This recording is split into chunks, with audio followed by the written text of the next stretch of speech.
Chairman and CEO of SPH Media, parliamentary colleagues, excellencies and distinguished guests, ladies and gentlemen, I'm delighted to join all of you this evening for a truly remarkable milestone, the 180th anniversary of the Straits Times.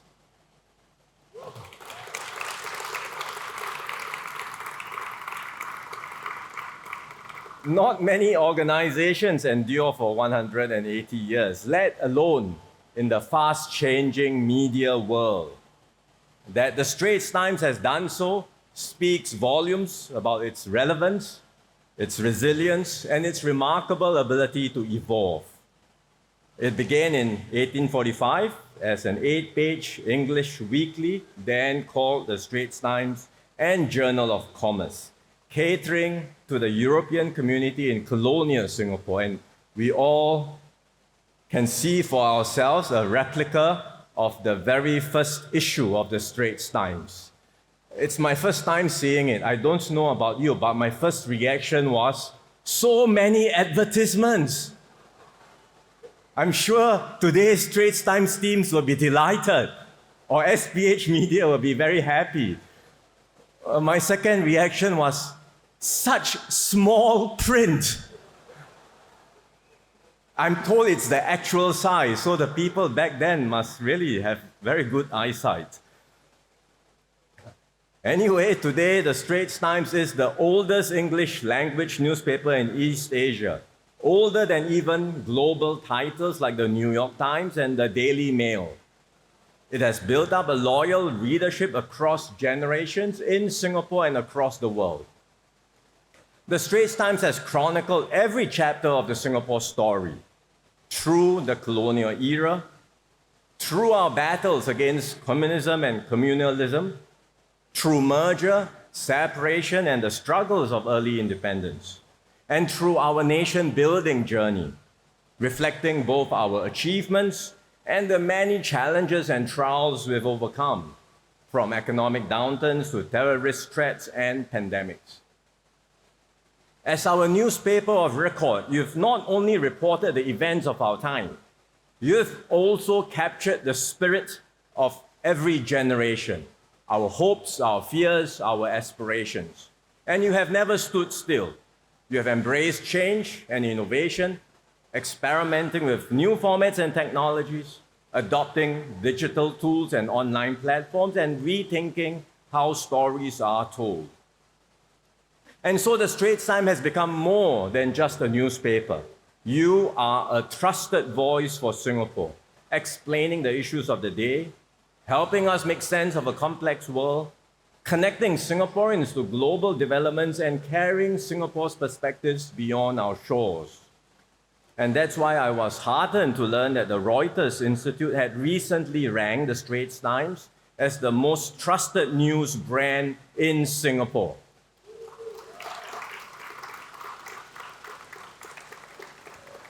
This is no small feat. It's a strong affirmation of your integrity and professionalism and your commitment to credible, quality journalism. So tonight, we honor all who have contributed to this remarkable legacy, past and present. Your efforts have shaped the Straits Times into the national institution it is today. Congratulations and thank you all for your contributions. Of course, a significant milestone like this is not just a reason to celebrate, it's also an occasion to look forward and reflect on what lies ahead. Over the past decades, the media landscape has gone through multiple revolutions, from the age of print to radio and television, to the rise of the internet and now the era of social media. Each wave brought significant disruptions, but also new opportunities and possibilities. Today, the pace of change is faster than ever. News is no longer confined to broadsheets or the evening bulletin. It flows 24/7 across apps, platforms, and borders, and it is consumed in a range of formats or even summarized by AI. Audiences are no longer passive consumers because anyone can be a content creator. And with so many options, people expect content tailored to their interests, delivered in their format of choice. So around the world, including Singapore, we see these trends taking hold. Fewer people turn to print newspapers or TV for news and current affairs. More are getting their updates from digital and social media platforms. This is true for all of us. I've experienced these changes myself. Like all of you, many Singaporeans, I grew up with the Straits Times at home. As a boy, I didn't pay much attention to the main stories or the editorials. I went straight for the comics and the sports pages. And so nowadays, when people come to me and lament how terrible it is for young kids not to read the newspapers, I think about it and I'm thinking, well, I didn't read very much newspapers myself when I was young. So maybe we shouldn't get too worried. And I think I turned out okay after all. But habits do change. Habits do change as I got older. And especially after I started working, I started reading more. Perhaps because I got more interested in news and current affairs because of work requirement too. But then after, when I started work, reading the newspapers became a daily ritual. I would spend half an hour or more each morning reading the Straits Times cover to cover. And I would enjoy doing that, look forward to it every morning. But over the last decade or so, with the rise of social media, my reading habits have changed yet again. Today, I still read the Straits Times, but not the printed edition. I access everything from the app, either on my tablet or phone, and I keep up with breaking news through the day. And I must confess, the Straits Times is no longer my only morning companion. I have many others. I access current affairs and news from a variety of sources, both local and international. I follow commentary from individuals writing on Substack. I listen to podcasts. I watch video clips on YouTube. So it's a much more varied information diet. I'm sure my experience is not unique. I suspect it's true for many others. So what does this mean for the Straits Times? Your competition is global. You're competing not just with other traditional media outlets, but also with the best content creators worldwide and with everything else on people's screens for their time and attention. And you have to adapt to this new media environment. Your key strength is your deep and consistent coverage of Singapore and our region in Southeast Asia. So in matters of national importance, whether it's a crisis like COVID or major events like the general election, people still turn to you as the trusted source of information and your direct readership goes up. But even at other times, much of what circulates online still originates from your reports. This credibility is a real asset and competitive advantage. But as media consumption habits evolve, so must you. You will need to keep adapting, both the news products you generate and also how you reach and engage your audiences. This will not be easy. Adapting to these shifts will involve tough choices.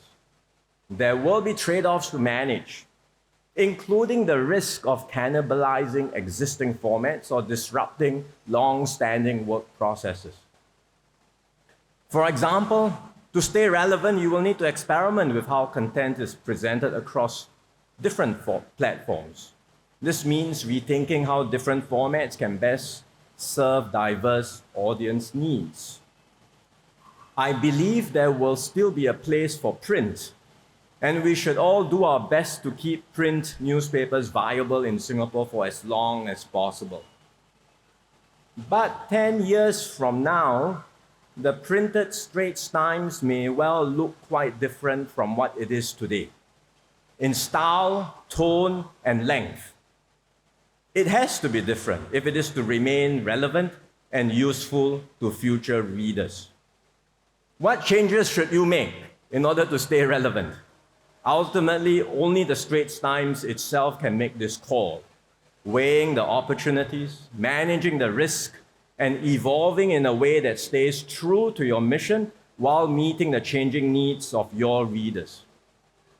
The government is not in a position to prescribe the solution, nor will I attempt to do so.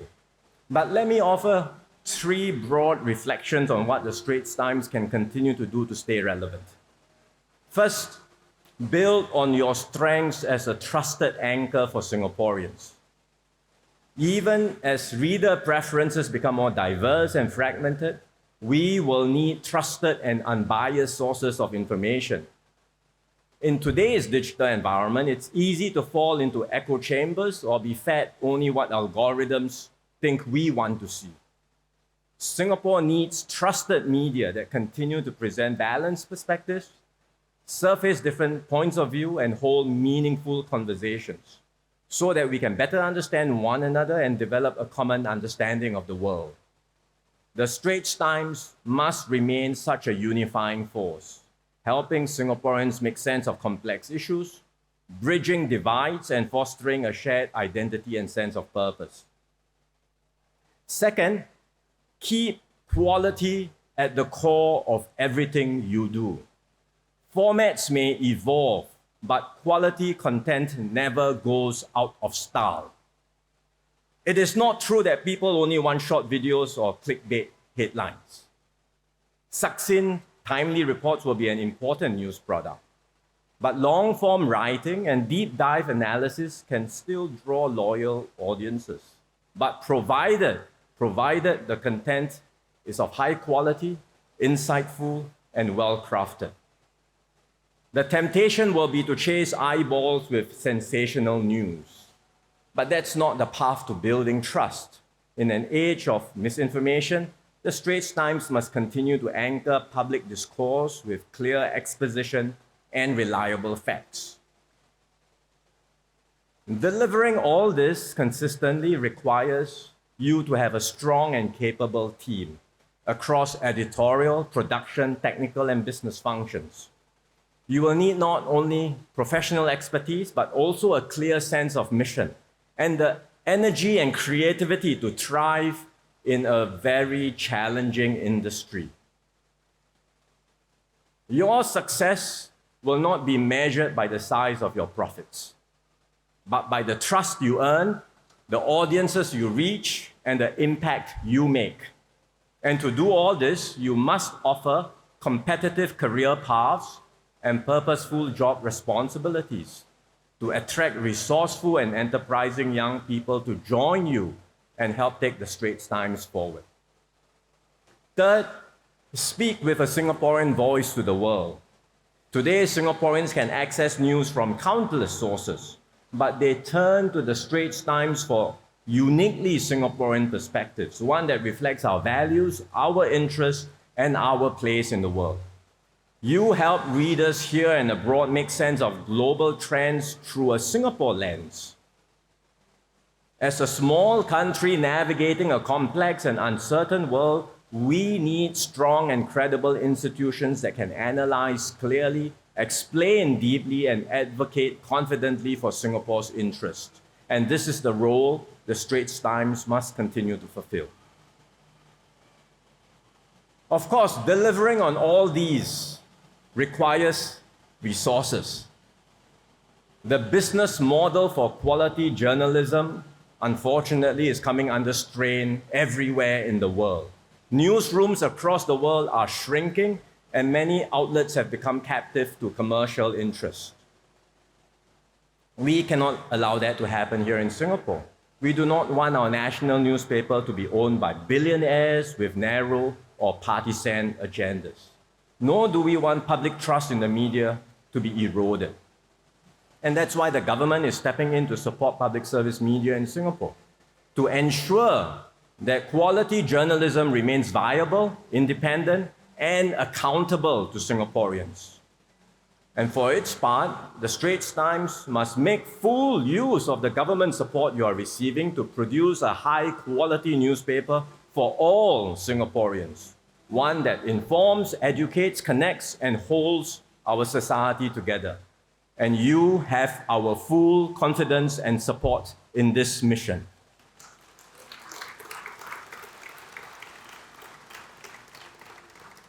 So now, more than ever, Singapore needs trusted media to help us navigate a more complex world, to discern fact from falsehood, and to build common ground in an age of rapid change and complexity.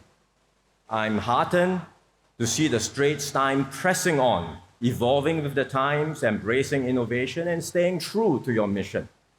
Tonight, as we celebrate your 180th anniversary, we also launch your new app and website, another step forward in your continuing digital transformation. So finally, congratulations once again to everyone at the Straits Times on this milestone. On behalf of all Singaporeans, thank you for 180 years of dedicated service. May you continue to inform, inspire, and speak for Singapore for many more years to come. Thank you very much.